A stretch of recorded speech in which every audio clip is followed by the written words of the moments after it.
В годы Великой Отечественной войны из Жиганского района не было призыва в армию. Все годы войны борьба за добычу рыбы для снабжения фронта и тыла.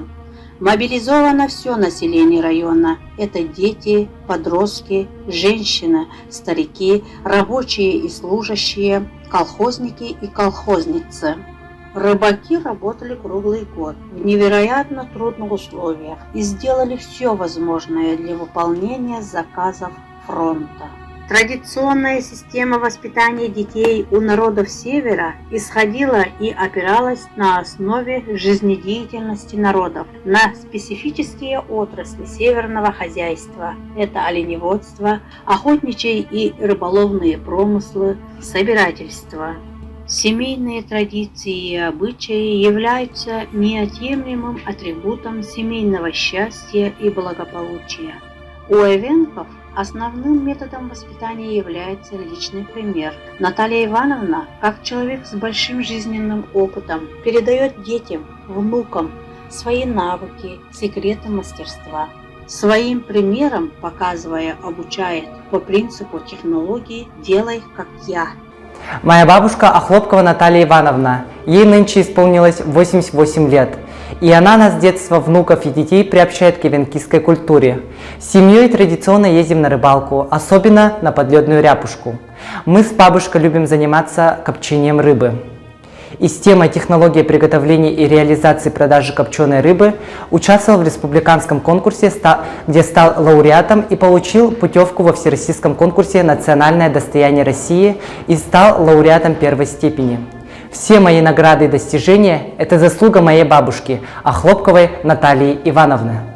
Наш район, наш Северный край, до победы 2 мировых войн было нецивилизованное, очень далекое, и свирепствовало национальное заболевание, голод, холод.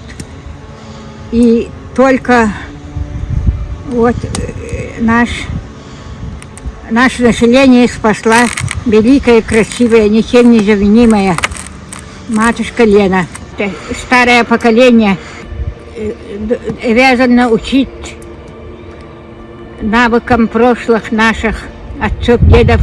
Поэтому я решила своих детей учить, как рыбачить, как обрабатывать и как использовать на питание в полном натуральном виде. И поэтому я своих детьми